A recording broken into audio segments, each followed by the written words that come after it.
दोस्तों, देश की आजादी के बिहार के दो रूप आपको देखने को मिलेंगे। अगर आप देश की आजादी की ही बात कर लें या उसके बाद राजनीतिक बदलाव की बात कर लें तो हर बदलाव बिहार से शुरू होता है। और बिहार, क्या वो बौद्ध की बात कर लें, क्या वो नालंदा के विश्वविद्यालय की बात कर लें, उसकी शिक्षा की बात कर लें, क्या हम लोहिया आंदोलन की बात कर लें, आखिर बिहार के अब दो रूप विगत 50 वर्षों से, विगत 40 वर्षों से एक तरफ जहां देश के अन्य राज्य या ये कहें कि कश्मीर से कन्याकुमारी तक देश के सर्वप्रथम या सबसे उच्च पदों पर अगर कोई अफसर देखने को मिलता है तो बिहार से होता है, चाहे आईएएस हो चाहे आईपीएस हो। दूसरी तरफ कुली से लेकर के, मजदूरी से लेके, दैनिक साफ सफाई से लेके, गुजरात और पंजाब हरियाणा के किसानों के यहाँ खेती करने या उनके यहाँ नौकरी करने या आजीवन नौकर के रूप में, बंगाल की बात कर लें, हम पूर्वोत्तर राज्यों की बात कर लें, तो कश्मीर से कन्याकुमारी तक बिहारी अपनी मेहनत के लिए जाना जाता है, मजदूरी के लिए जाना जाता है। इसी दोनों चेहरों या इसी दोनों परिणाम को इस डिबेट में या इस वीडियो में भरपूर तरीके से समझने का प्रयास करते हैं। और वादों का पिटारा, झूठों का पिटारा का शिकार बिहार, ये बात मैं इसलिए कहना चाह रहा हूं कि लगातार बड़े बड़े वादे, बड़ी बड़ी बातें करने के बाद आप देख रहे हैं यूनाइटेड भारत, मैं मनोज मिश्रा। मित्रों, बिहार से हर साल बनते हैं सैकड़ों आईएएस और आईपीएस। हर साल बिहार में 100 से ज्यादा बच्चे यूपीएससी पास करते हैं। 2023 में बिहार के 113 बच्चों ने यूपीएससी क्लियर किया। पटना के राजेंद्र नगर जैसी जगह अब कोचिंग हब बन चुकी है। ये बच्चे बहुत कम संसाधनों में पढ़ाई करते हैं, घर में बिजली भी ठीक से नहीं हो, संसाधन नहीं हो, आधुनिकता में वो चीजें हो, लेविश लाइफ नहीं हो, उसके बावजूद ज्यादातर बच्चों के लिए सरकारी नौकरी ही एक उम्मीद होती है, इसलिए वो जान लगा देते हैं। और जान वो खाली बिहार में रहकर नहीं लगाते हैं, कभी प्रयागराज में तो कभी दिल्ली में। आप अगर देखना चाहें तो बड़ी विषम परिस्थितियों में बच्चे यहां तक कि कोच, ट्यूशन, पार्ट टाइम नौकरी, ऑटो रिक्शा चलाते हैं और उसके बाद भी पढ़ाई करते हैं। ऐसे हजारों लड़के हैं और बाद में वो जाकर के आईएएस आईपीएस या बड़े पदों पर सिलेक्ट होते हैं। एक तरह से उनका बच निकलने का रास्ता होता है गरीबी से, बेरोजगारी से। बिहार की लिटरेसी रेट यानी साक्षरता दर की अगर हम बात कर लें तो करीब 70% से भी नीचे है। गांव में स्कूल तो हो पर कई जगह शिक्षक नहीं है, बिल्डिंगें टूटी हुई हैं, किताबें देर से मिलती हैं और बच्चे स्कूल जल्दी छोड़ देते हैं। सरकारी स्कूलों में मिड डे मील तो मिलता है लेकिन पढ़ाई बहुत कम होती है।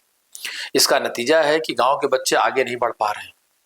हर साल लाखों लोग बिहार से पलायन करते हैं। बिहार के गांव में नौकरी नहीं है, ना फैक्ट्री है, ना इंडस्ट्री है। इसी वजह से हर साल, चूंकि बिहार की बाउंड्री बंगाल से लगती है, तो अच्छा, बड़ी अजीब सी बात और भी है कि बिहार का नेता, बिहार का जो शीर्ष नेता, वो बड़े गर्व से कहता है कि बिहारी हैं जिसके दम पर दिल्ली दौड़ रही है, मुंबई चमक रही है, कलकत्ता चल रहा है, बंगलोर बढ़ रहा है।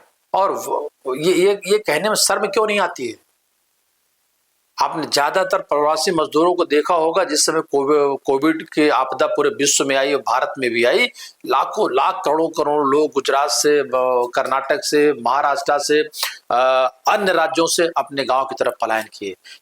ये लोग छोटे छोटे शहरों की बिल्डिंगों को बनाते हैं।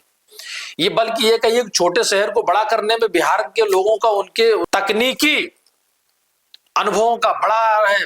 प्लम्बर से लेकर के, साफ सफाई से लेकर, ड्राइवर से लेकर के, गार्ड से लेकर के, हर दूसरा आदमी मुंबई में अगर आप जिक्र करें तो मेहनत कश और काम करने वाला बिहार का मिलेगा। हर दूसरा आदमी आपको बंगाल में अगर गाड़ी टैक्सी से लेकर के, दुकान से लेकर के या मजदूरी से लेकर, बड़ी बड़ी इमारतें खड़ी करने से लेकर के, तो बिहार का मिलेगा। वही दूसरा पहलू है, इसी बंगाल में, इसी महाराष्ट्र में, इसी कर्नाटका में या इसी इसी दिल्ली में आप वहां के अगर कमिश्नर को देख लीजिए, अगर आप वहां पे जुडिशियल सिस्टम में देख लीजिए, आप अगर वहां के एसपी कप्तान को देख लीजिए, और यूपी में देखिए, इतना बड़ा राज्य है, सारे टॉप क्लास के अफसर बिहार से हैं। चाहे वो जिस विंग में हो, मेडिकल का देख लीजिए या किसी भी तरह चीफ सेक्रेटरी स्तर के सारे लोग आप देखिए तो, या ज्वाइंट सेक्रेटरी से लेकर कैबिनेट सेक्रेटरी दिल्ली में, यानी सारे ब्यूरोक्रेसी के टॉप क्लास के अफसर बिहार से हैं। उसके बाद बिहार की दुर्दशा क्यों? बिहार ऐसे हालात पे क्यों? राजनीति ने भी यह भी क्या जिम्मेदारी नहीं निभाई? 1990 से लेकर 2005 तक लालू यादव गरीबों के मसीहा के रूप में जाने जाएंगे, और वो तो एकदम अंतिम गरीब किसान परिवार से आते रहे। उन्होंने हजारों बार मंचों पे ये बात कही कि मैं भैंस चराते समय मेरा पैर देखिए, भैंस ने पैर रख दिया, मेरा पैर आज तक कटा हुआ। मैंने उनको प्रयागराज में एक रैली को संबोधित करते समय सुना था। नीतीश कुमार ने सड़क बिजली को सुधार किए, पर नीतीश को भी 20 साल हो गया। चुनाव आने जा रहा, भारतीय जनता पार्टी के टॉप क्लास के लीडर, चाहे वो मोदी जी हो, चाहे वो अमित शाह हो, जो कि एनडीए गठबंधन के नेता बिहार में लगभग 20 वर्ष, कुछ समय अगर हम छोड़ दें राजद गठबंधन को लेकर के, तो नीतीश कुमार जी हैं। वही वादे, वही पिटारे, वही बातें, वही लंबी लंबी बड़ी बड़ी बातें, लेकिन चुनाव खत्म, वादे खत्म। और अगर ऐसा नहीं है तो फिर विगत वर्षों में, विगत 20 वर्षों में वो वादे पूरे क्यों नहीं हुए? इन वादों को, इन नेताओं के, इन पार्टियों के वादों के, बयानों के शिकार बिहारी आखिर ये मौका है। नीतीश जी ने कई बार ये कहा कि बिहार और बिहारी होने पर गर्व होना चाहिए, ऐसा हम कुछ करेंगे। बड़ी बड़ी हस्तियों के बयान भी कुछ इस तरह। नीतीश कुमार, बिहार में टैलेंट की कमी नहीं है, बस काम करने की नियत होनी चाहिए। पत्रकार पी साईनाथ, बिहार से 2 चीजें बाहर जाती हैं, तेज दिमाग और सस्ता मजदूर। डॉक्टर एपीजे अब्दुल कलाम, अगर बिहार सुधर गया होता तो भारत तरक्की की ऊंचाइयों पर पहुंच जाता। मनोज वाजपेयी, मैं बिहार से हूं इसलिए मेरी जिंदगी में स्ट्रगल लिखा हुआ था। लालू यादव, विवादास्पद बयान, हमें विकास से क्या लेना देना है, हम गरीबों के नेता हैं। हंसने के लिए 2 वक्त, लेकिन आप उन्हीं बिहार में, आप उन्हीं लालू यादव की अगर संपत्ति की बात कर ले, आप उन्हीं नीतीश कुमार जी की बात कर ले, आप उन्हीं मनोज वाजपेयी की बात कर ले, इन लोगों के पास मर्सिडीज से लेके BMW से लेके सैकड़ों एकड़ के फार्म हाउसेज हैं। इनकी लिविंग, आप इनकी लाइफ आप देखिए, इनकी शादी ब्याह, इनके सोशल खर्चों को अगर आप देखें, बिहार ने देश को टॉप क्लास के अफसर पहले भी दिए हैं, आज भी दिए हैं, आगे भी अफसर होंगे, तमाम हुनरमंद लोग दिए हैं।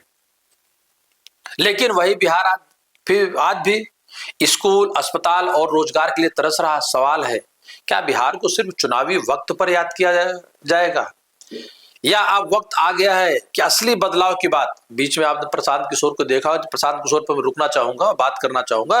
प्रशांत किशोर विदेश से पढ़े लिखे, नौकरी करते हैं, वापिस आते हैं, एक प्रबंधन, आप प्रशांत किशोर को, चूंकि बिहार से है, बिहार की जमीन से है, तो वो एक पार्टी को या एक संगठन को या एक दल को आज की डेट में लीड कर रहे हैं। लेकिन अगर उनकी पढ़ने देखा जाए तो वो मोदी के चुनाव का प्रबंधन देख चुके हैं, वो ममता बनर्जी के चुनाव का प्रबंधन देख चुके हैं, वो चंद्रबाबू नायडू के चुनाव का प्रबंधन देख चुके हैं, वो नीतीश कुमार का चुनाव प्रबंधन देख चुके हैं। और आज वही प्रशांत किशोर चिल्ला करके ये बात कहते हैं, बिहारियों पर दया मत कीजिए, बल्कि बिहार में रोजगार, उद्योग, बिहार को, बिहारियों को की क्षमता को बिहार में रोकिए। वो कम से कम इसलिए बिहार से बाहर ना जाए, वो अच्छा से विकास का, डेवलपमेंट के लिए जाए, लेकिन इसलिए नहीं जाए कि अगर वो बिहार में रुक जाए तो उसका वो रुकना नहीं चाहेगा, साहब वहां उस तरीके से उन्नति नहीं, उस तरह माहौल नहीं। मित्रों, ये वीडियो सिर्फ एक जानकारी नहीं, एक सवाल है। सवाल है मोदी जी को। अगर आपको अच्छे से याद हो, पिछली बार की रैली में तो उन्होंने एक बात कही थी, बजट कितना दे दूं, 10,000, 20,000, 25,000, 50,000, 60,000, 70,000, 1 लाख करोड़ की बात कर रहे थे। जबकि लालू यादव ने नीति और अन्य पार्टियों को बहुत कटाक्ष भी किया। डबल इंजन की सरकार को आपने बार बार सुना होगा, बार बार चर्चा सुनी होगी। तो इस डबल इंजन में का जो, चाहे आगे के इंजन हो चाहे पीछे के इंजन हो, जो बिहारी रूप के इंजन हो, पीछे क्यों रह जाता है? एक मंत्रालय जो लंबे समय तक बिहार और बंगाल के पास ही रहा है, जिसमें लालू यादव से लेकर नीतीश कुमार से लेकर रेलवे की बात कर लेते हैं, ममता भी रेलवे मंत्री रही है। क्या आने वाला 2025 का विधानसभा चुनाव, वहां के मुद्दे, वहां के एजेंडे और बिहार का विकास, बिहार की तस्वीर बदलेगी, या फिर उसी तरीके से ढाक के 3 बात रह जाएगी? अभी वहां एक नया विवाद चल रहा है, आप देख रहे होंगे, वोटर और वोट बचेंगे या जाएंगे। 60 लाख वोटर कहां गए, और अगर अपना वोट बचा के रखना है तो किन किन पेपरों को सत्यापन करना है, कैसे करना है, आप सब उस बात को देख भी रहे होंगे। मित्रों, फिर मैं पुनः उसी बात पे आ जाता हूं कि बिहार की तस्वीर बदलने में इन नेताओं से कहां कोई चूक रह जाती। बहुत लंबी लड़ाइयां लड़कर रिजर्वेशन को लेकर के हमने देखा था रामविलास पासवान को। ऐसा नहीं कि बौद्धिक टैंक वहां नहीं, बौद्धिक क्षमताएं नहीं है। जब आपका बुद्धि की क्षमता है, आप मेहनत का इंसान है, तो समस्याएं कहाँ है? क्या इन्वायरमेंट उस तरीके से रहा? हाँ, एक अलग बात होगी, बिहार का जंगल राज मशहूर रहा है, लेकिन ये जंगल राज कब मशहूर हुआ? इस जंगल राज से पहले की बात करें, नालंदा की बात क्यों नहीं होती है? बौद्ध के शोध की गया की बात क्यों नहीं होती है? ये इस बिहार को लेकर के, बिहार की हालत को लेकर के, बिहार की राजनीति को लेकर के, बिहार के टैलेंट को लेकर के मुझे लगता है एक लंबी सीरीज मैं चलाऊंगा आगे, और भी आपके सामने इस बात को लेकर के आऊंगा। मित्रों, पुनः मैं आपका आभार व्यक्त करूंगा, आपको धन्यवाद दूंगा। यूनाइटेड भारत को आप बहुत प्यार दे रहे हैं, आप इसे सब्सक्राइब करें, इसे व्यू करें, लोगों को शेयर करें। आप देख रहे हैं यूनाइटेड भारत, मैं मनोज मिश्रा, धन्यवाद।